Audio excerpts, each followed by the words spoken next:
আসসালামু আলাইকুম। আজকে ক্যালকুলাসে একটি খুবই গুরুত্বপূর্ণ ম্যাথ নিয়ে আমরা হাজির হলাম। যে ফাংশনটা এটার ক্ষেত্রে কোনটা সঠিক। একটা ফাংশন এটা ক্রমবর্ধমান হইতে পারে, ক্রমহ্রাসমান হইতে পারে। তো এখন আমরা দেখি আসলে এটা কি কোন ধরনের ফাংশন। আমরা জানি যে যদি f ডেরিভেটিভ অফ x এর মান যদি 0 থেকে বড় হয় তার মানে সেটা ক্রমবর্ধমান। ঠিক আছে, এটা ক্রমবর্ধমান।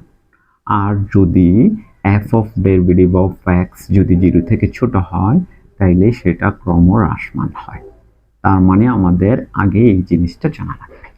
এবার আমরা আসুন আমাদের ম্যাথে চলে যাই। ওইটা কি আমরা f ডেরিভেটিভ x বের করি, তাহলে f ডেরিভেটিভ অফ x কত হয়, তাইলে আমরা এখান থেকে লিখি। তাহলে এটা কত হবে -3x²।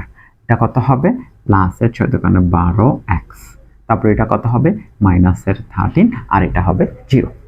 এখন আমি এটা থেকে কি আমি বুঝতে পারি যে আসলে এটার মানটা কি f ডেরিভেটিভ অফ x এর মানটা কি 0 থেকে বড় না ছোট, বুঝতে চায় না।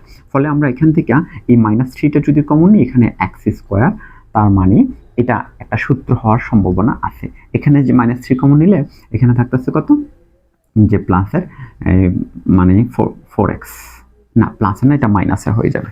হ্যাঁ, তারপরে মাইনাসের এটা হচ্ছে 4x - 13। তো এটাকে আমরা একটা কাজ করতে পারি, এটাকে স্কোয়ার মাইনাসের 2 এর মান যেহেতু x, b2 দিলে +2² 4 হয়। কিন্তু এখানে 4 মানে 12, তো 4 আর 3 4 কত হয় 12, মাইনাসের 12 লেখা আছে, মানে মাইনাসের আরো 1 দরকার আছে। মানে এখানে যেহেতু 13 ছিল আমরা 12 লিখছি।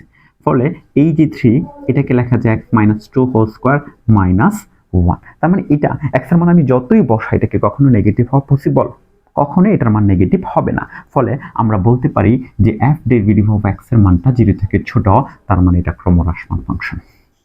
ঠিক আছে, এটা ক্রমহ্রাসমান ফাংশন।